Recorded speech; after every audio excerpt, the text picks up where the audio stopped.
আসসালামু আলাইকুম। আশা করি আপনারা সকলে ভালো আছেন। যারা 15,000, 20,000 এই বাজেটের ল্যাপটপ কিনছেন, আমার মনে হয় এই ভিডিওটা দেখলে তারা ল্যাপটপ থেকে দূরে চলে আসবেন।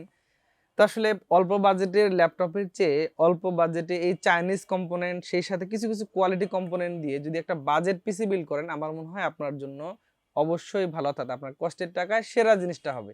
তো বন্ধুরা, আজকে মোটামুটি আমি এখানে ৪ টা প্ল্যানিং রেডি করেছি। খুবই বাজেট ফ্রেন্ডলি। অনেকে হয়তো বলতে পারেন যে, "ভাইয়া এই বাজেটের পিসি বিল্ডের ভিডিওগুলো কেন দিচ্ছেন?" আসলে না, আসলে আমার মনে হচ্ছে যে যদি আমি এই বাজেটের প্ল্যানিং গুলো আপনাদেরকে একটু আইডিয়া দেই, তাহলে হয়তো আপনার অল্প বাজেটেও আপনি একটা পিসি কিনতে পারেন। অনেকে দেখা যায় যে কম দামে একটা পিসি কিনছেন, সরি একটা ল্যাপটপ কিনছেন, বাসায় নিয়ে যেয়ে কয়দিন পরে দেখা গেল যে নষ্ট হয়ে গেছে। তার কম দাম বলতে তো তারপর তো 20,000 এর নিচে তো আসলে ভালো ল্যাপটপ পাওয়া যায় না। বাট 20,000 টাকায় চমৎকার কিছু পিসি কিন্তু বিল্ড করা সম্ভব। আর যখন আপনি একটা চমৎকার পিসি বিল্ড করবেন, প্রত্যেকটা কম্পোনেন্টের আলাদা ওয়ারেন্টি থাকায় আপনি আপনার রিস্ক থেকে অনেকটা বের হয়ে আসতে পারবেন। ধরেন কেমন, আপনি একটা মাদারবোর্ড নিয়েছেন, আলাদা ওয়ারেন্টি আছে। আপনি একটা এসএসডি নিয়েছেন, আলাদা ওয়ারেন্টি আছে। একটা RAM নিয়েছেন, আলাদা ওয়ারেন্টি আছে। বাট ল্যাপটপে কিন্তু ঝুঁকি থেকেই যায়। তো যাই হোক, এই বাজেটের মধ্যে যারা ল্যাপটপ কিনতে চান তাদের জন্য কিন্তু এই ভিডিওটা অনেক কাজে আসবে। আজকের ভিডিওর প্ল্যানিং এ যা বলেছি, ৯,৯০০ টাকা একটা পিসি বিল্ডের আইডিয়া দিয়েছি আপনাদেরকে।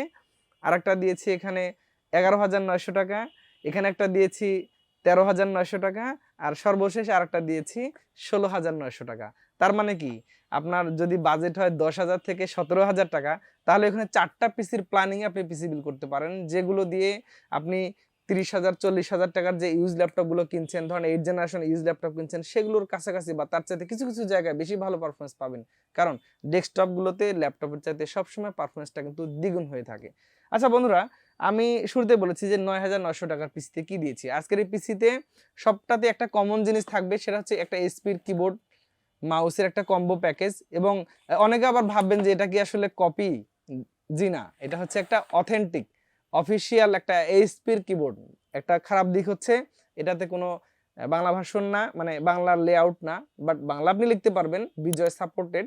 বাট ডিসপ্লেতে অর্থাৎ কিবোর্ডের লেআউটে হচ্ছে আপনার ইংলিশ। তো যাক, এটা একটা কিবোর্ড মাউস অফিসিয়াল থাকছে প্রত্যেকটা প্যাকেজের সাথে। জাস্ট আমি আপনাদেরকে আইডিয়া দিয়ে দিচ্ছি। আপনি যদি এই কিবোর্ড মাউসটা কেনেন একটা অফিসিয়াল এইচপির, ৯০০-১২০০ টাকা পর্যন্ত হয়তো যেতে পারে। এখানে আমরা জাস্ট একটা এভারেজ করে দিয়েছি। তো যাই হোক, প্রথমত ৯,৯০০ টাকার পিসিতে কি থাকছে? আচ্ছা, প্রথমে বলে নেই, প্রত্যেকটার সাথে একটা কমন কেসিং থাকছে। আপনি এপাশেরটাও নিতে পারেন, এপাশেরটাও নিতে পারেন। এপাশেরটা নিলে হয়তো ১-২০০ টাকা কম হয়। যাক, এভারেজে করে দিয়েছি আমি।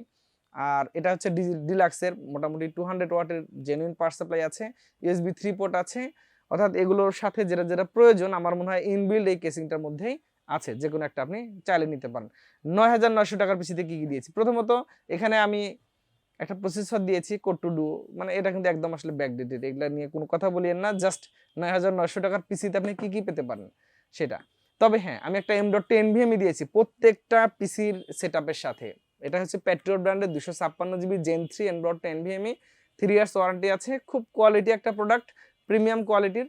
যারা আপডেট রাইজেন দিয়ে, ইন্টেল দিয়ে আপডেট পিসিগুলো বিল্ড করছেন, তারাও এটাকে নিশ্চিন্তে রাখছেন এই এসএসডিটাকে। তো এটা থাকবে কোর টু ডু প্রসেসর, সেই সাথে একটা র্যাম তো থাকবে 8 জিবি এখানে। একটা মাদারবোর্ড থাকবে হচ্ছে ইসনিকের 821। ইসনিক নিয়ে আসলে যদি আমি কিছু বলতে চাই তাহলে ভুল হবে না, কারণ বাংলাদেশ মার্কেটে যদি চাইনিজ অর্থাৎ যারা কোরিয়ান ইউজড এই মাদারবোর্ডগুলো নিচ্ছেন, তারা একটু বের হয়ে আসেন এখান থেকে, অন্তত ইসনিকটা ব্যবহার করেন, নতুন একটা মাদারবোর্ডের স্বাদ পাবেন। আর আমার কাছে মনে হয় যে বাজেটের মধ্যে চাইনিজ মাদারবোর্ডে ইসনিক কিন্তু নাম্বার 1 বাংলাদেশে। সো এটাকে কিন্তু আপনি রাখতে পারেন। তো এই পিসিটাতে, ডেস্কটপ পিসিতে মোটামুটি ৯,৯০০ টাকা এই কম্পোনেন্টগুলো দিয়ে কেসিং টেসিং সহ বেশ ভালোই হবে আর কি। আচ্ছা, দ্বিতীয় যেটা দিয়েছি আমরা এখানে, এটা অ্যাকচুয়ালি একটা 61 মাদারবোর্ড দিয়ে হবে। এটা Core i5, এগুলো প্রত্যেকটা প্যাকেজ কিন্তু Core i5 61 মাদারবোর্ড দিয়ে হবে। এটা Core i5 সেকেন্ড জেনারেশন থাকবে। তারপর হচ্ছে একটা হিটসিং একটা র্যাম থাকবে চমৎকার, 256 জিবি M.2 NVMe থাকবে। একটা কুলিং ফ্যান থাকবে এখানে কুলার মাস্টারের। তো চমৎকার এই কুলিং ফ্যানটা থাকছে, সাথে একটা কিবোর্ড তো থাকছেই। কেসিং আপনি যেটা ইচ্ছা নিতে পারেন। তো 256 জিবি M.2 NVMe সহ এটা মোটামুটি আপনার 11,900 টাকার আশেপাশে পাওয়া যাবে। জাস্ট একটা মনিটর আপডেট করতে হবে। আচ্ছা, এখানে আরেকটা প্যাকেজ আছে। এটা অ্যাকচুয়ালি হচ্ছে 81 দিয়ে Core i5 81 মাদারবোর্ড দিয়ে আমরা করেছি। আচ্ছা, এটা হচ্ছে আপনার i5 থাকছে, সেম প্যাকেজ, মানে সেমটাই মোটামুটি। শুধু i5 প্রসেসর থাকবে, 81 মাদারবোর্ড থাকবে। এটাতে আসবে হচ্ছে আপনার 13,900 টাকা, 256 জিবি M.2 NVMe আর 8 GB র্যাম সহ। সর্বশেষ যেটা থাকছে এটা হচ্ছে 6th জেনারেশন কোর i5। তার মানে কি, এটাতে আপনি DDR4 এর একটা সুযোগ পাচ্ছেন। এটাতে একটা আমরা কুলিং ফ্যান দিয়েছি i50, এরপর একটা র্যাম দিয়েছি আমরা কিংফাস্ট ব্র্যান্ডের 2666 বাসের RAM, 256 GB M.2 NVMe SSD দিয়েছি, i5 প্রসেসর দিয়েছি। সর্বশেষ আমি একটা যেটা বলি না স্পেশালিটি যেটা, সেটা হচ্ছে একটা 310 মাদারবোর্ড দিয়েছি আমি ইসোনিকের। এটার পিছনে যেটা কারণ, আপনি যদি কখনো 8 জেন 9 জেনে আপডেট করতে চান, তাহলে এই মাদারবোর্ডটাই যথেষ্ট। জাস্ট একটা প্রসেসর কিনে লাগিয়ে দিবেন, আপনার পিসিটা ওই 9 জেন পর্যন্ত আপডেট করার সুযোগ আছে। তো এইটাতে থাকবে হচ্ছে কমপ্লিটলি একটা কিবোর্ড সহ 16,900 টাকা। তো বন্ধুরা, এই 4টা কিন্তু প্যাকেজ, যারা বাজেটের মধ্যে নিতে চান, আমার মনে হয় আপনার কষ্টের টাকায় সেরা জিনিসগুলো হবে। ওয়ারেন্টি আছে, এসএসডিটা 3 বছর, র্যাম 3 ইয়ার্স থাকে, মাদারবোর্ড 1 বছর থাকে, পাওয়ার সাপ্লাই 1 বছর ওয়ারেন্টি আছে, কিবোর্ড মাউসটা 1 বছর ওয়ারেন্টি আছে। কমপ্লিটলি কিন্তু খুবই ভালো। 9,900 টাকা, 11,900, 12,900, সরি 13,900 এবং 16,900 টাকা। সাথে একটা খরচ হচ্ছে আপনাকে মনিটর কিনতে হবে। ধরেন মনিটরটা আপনি 3200 থেকে শুরু করে যে কোনো বাজেটে নিতে পারেন, অর্থাৎ আপনার একটা ডিমান্ড অনুযায়ী একটা মনিটর নিয়ে নিলেন। তো আমার মনে হয় যে খুব বাজেট ফ্রেন্ডলি হবে এই পিসিগুলো, এবং সেটা অবশ্যই আপনি 15,000, 20,000, 25,000, 30,000 পর্যন্ত যে ল্যাপটপগুলো কিনবেন তার চাইতে কিন্তু অবশ্যই ভালো হবে। তো বন্ধুরা, আর কথা নয়, আপনি চাইলে এই ধরনের পিসিগুলো কম্পিউটার ভিশন থেকে বিল্ড করতে পারেন আমাদের কাছে এসে। আর এগুলো আমাদের চলতেই থাকবে কন্টিনিউয়াস যতদিন পর্যন্ত আমাদের স্টকগুলো আছে। তো যদি কোনো খারাপ লেগে থাকে অবশ্যই ক্ষমা সুন্দর দৃষ্টিতে দেখবেন। আগামীতে আবার নতুন কোনো ভিডিওতে দেখা হচ্ছে। আল্লাহ হাফিজ।